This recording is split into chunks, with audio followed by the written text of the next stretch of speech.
Hey there, trail trekkers and tall tale seekers.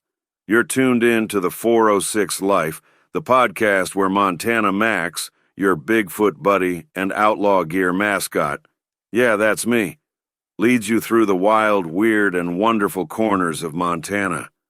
Each week we share stories, legends, and laughs from the last best place.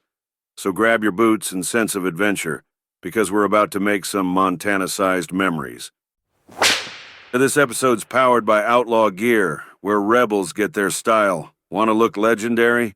Mosey over to I'mAnOutlaw.com and claim your outlaw status. You ever stand out on the Montana prairie at night? I mean, really stand there. No phone, no truck running, no porch light, just wind and stars. If you have, then you know something about this place folks in Washington never quite understood. Montana is big enough to hide a lot of things. And in March of 1967, something happened out here that people are still arguing about. Now I'm Montana Max, 8 feet tall, built like a woolly refrigerator, and I've been living in these woods longer than most of the fence posts. I watch things, I listen, and occasionally I read declassified government files when I can get the pages unstuck from pine sap. So today I want to walk you through a strange week in Montana history. Not like a textbook, like a campfire story, because the truth is sitting in the middle somewhere. And I want to hear what you think. Let's start with the quiet. In the 1960s, right in the middle of the Cold War, the United States buried nuclear missiles across the Montana prairie. Not one or two. About 150 Minuteman missiles controlled by Malmstrom Air Force Base near Great Falls. They were part of the 341st Strategic Missile Wing. Each group of 10 missiles was called a flight, and each flight was controlled from an underground command capsule where 2 officers sat alert around the clock. Picture that for a second. 2 people, 60 feet underground, concrete and steel around them, equipment humming like a hive of angry bees. And above them, 23,000 square miles of prairie. Because by 1967, the Malmstrom missile field covered 23,500 square miles. That's not a base. That's a kingdom. Now, if you drive out near Belt or Fort Benton or the Highwood foothills today, you'll still see the old access roads. Little fences in the middle of wheat fields. Concrete lids where missiles once sat waiting. Back then, those things were on constant alert. Ready, watching. And on the morning of March 16th, 1967, something strange happened. At 8:45 a.m., inside one of those missile flights, Echo Flight, alarms began sounding. One missile dropped off alert, then another. Then another. Within 10 seconds, all 10 missiles in that flight had lost what's called strategic alert status. Now let me translate that out of Pentagon language. It doesn't mean the missiles launched. It doesn't mean someone pushed the button. It means the missiles suddenly were not ready anymore. Something knocked them out of the ready condition they were supposed to maintain at all times. And according to a declassified Strategic Air Command message, it happened almost simultaneously. 10 missiles, 10 seconds. The message called it a matter of grave concern. They restored the missiles later. Engineers were called, logs were requested. Boeing wanted access to investigate. But at the time the message was written, they didn't know why it happened. Now, if you're sitting underground babysitting nuclear missiles, we don't know why that happened, is not the kind of sentence you enjoy hearing. So that was strange enough. But that wasn't the only thing happening around Great Falls that month. Not even close. Ready for your next Montana home? Visit mostwantedrealestate.net, because that's how the West is sold. 8 nights later, the skies started acting funny. On the evening of March 24th, 1967, reports started coming in around the Great Falls area. Lights, objects, strange movement in the sky. Malmstrom agencies logged numerous UFO sighting reports that night, and one report in particular caught attention. Because it didn't just describe something in the sky. It described something on the ground, near the town of Belt, Montana, about 20 miles southeast of Great Falls. According to the investigation file later compiled under Project Blue Book, a truck driver traveling toward Great Falls saw something glowing in a ravine near the Belt turnoff. He described a large dome-shaped object emitting an intense bright light. He said the object lifted and then settled again. Now, if you've ever driven Montana highways at night, you know how dark those coulees get. Headlights sweep across sagebrush. Shadows move.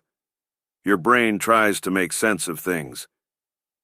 But this driver was convinced he saw something unusual, and he wasn't the only one calling it in. According to an official Air Force message titled Preliminary UFO Report, reports of a landing near Belt came from multiple sources, including deputies from the Cascade County Sheriff's Office. So the Air Force did what the rules required. They investigated. Sheriff's deputies searched the area on the ground.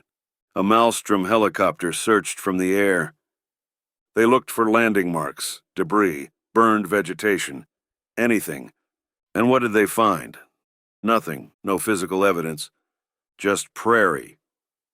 Eventually, the case was categorized under Project Blue Book as unidentified. Now that word gets people excited. But here's what it actually means in Air Force terminology. Unidentified simply means investigators could not match the report to a known object or phenomenon. It does not mean the Air Force concluded aliens were involved. It just means they couldn't explain it with the information they had. So the official record shows this. Missiles malfunctioned on March 16th. UFO sightings were reported March 24th to 25th. A possible landing near Belt was investigated. No evidence was found, and the case remained unresolved. Now here's where the story takes on a life of its own, because those two events happened in the same region, in the same month, involving the same base, and people naturally started asking questions. Did the missile shutdown have anything to do with the sightings? Was something flying around the missile field? Did witnesses see something experimental, something natural, or something we still don't understand? The truth is, the official documents do not connect the events, not directly. The missile report never mentions UFOs. The UFO investigation never mentions missile interference. But sometimes the most interesting part of a story isn't what the paperwork says. It's what it doesn't say. Need shipping, shredding, prints, or a real street address? Helena's locally owned and operated the UPS store has you covered, located at 2047 North Last Chance Gulch. Stop by and get it done right. I'll tell you something funny. Back around that time, I was wandering the Highwood Mountains looking for a quiet place to nap. Hard to find even then. The occasional hunter stomping through the timber, ranch hands checking fence lines, and the rare, curious fella hoping he might catch a glimpse of the Montana Bigfoot. Anyway, I remember looking out across that prairie one night and seeing lights from miles away. Missile facility lights. They blink a certain way, slow, mechanical, like the prairie itself is breathing. And I remember thinking, humans sure buried a lot of powerful things out here. Then I wondered something else. If I can see those lights from the mountains, what else might be able to see them? Now don't go putting words in my mouth. I'm not saying aliens shut down nuclear missiles. Heck, I can barely shut down my cousin Earl when he starts talking about flat earth theories after 3 Huckleberry beers. But I will say this. The events of March 1967 left behind a puzzle. And puzzles have a way of sticking around in Montana. You'll hear old-timers in Great Falls swear something strange flew over the prairie that spring. You'll hear former missileers talk about how eerie those underground capsules felt when equipment started acting up. And you'll find researchers today still digging through the same files, asking the same question: what actually happened? Was it a technical malfunction, a coincidence of timing, a misidentified light in a ravine, or something stranger? So, here's where I want to hear from you. If you were living in Montana in 1967, what would you think? 10 missiles drop offline within seconds. A week later, glowing objects are reported near the missile field. Investigations find nothing. And the case ends with one word: unidentified. Coincidence? Cold War technology glitch? Misidentified lights? There's something we still haven't figured out. Drop your thoughts in the comments, because out here in Montana, we believe good mysteries deserve good conversations. And who knows, maybe one day somebody will uncover a file that answers the question for good. Until then, the wind keeps blowing across those empty missile fields. And the sky above them? Still mighty big. And before you wander off back into the Montana night, I've got one small favor to ask. If this story made you think, made you curious, or even made you glance up at the sky a little longer than usual, do us a solid. Give the podcast a 5-star rating wherever you're listening. It helps more folks find the show, and it tells the algorithm gods that people out there still enjoy a good mystery mixed with a little Montana storytelling. And if the tale intrigued you, go ahead and share it with a friend, someone who loves history, UFO stories, Cold War oddities, or just good campfire conversation. Because the more people who hear it, the more brains we get working on the question that's been hanging over these prairies since 1967. What happened at Malmstrom? Montana Max, over and out. Got a Montana story, business, or unsolved mystery you want on the show? Head to the406life.com and drop me a line. No smoke signals required. Don't forget to hit subscribe so you never miss a stomp, stumble, or tall tale. Tell your friends, tell your grandma, heck, tell that guy who swears he saw me near Whitefish. I was just buying donuts, all right? Until next time, keep it outrageous, keep it kind, and keep living the 406 life. Montana Max, over and out. That's the 406 life, carved in stone, old wood barns and a backbone grown where the wind cuts deep and the fire burns slow, and the ones who stay are the ones who know it. Stories by firelight, stars overhead, a toast to the living and a prayer for the dead. No neon lights, just big sky trees.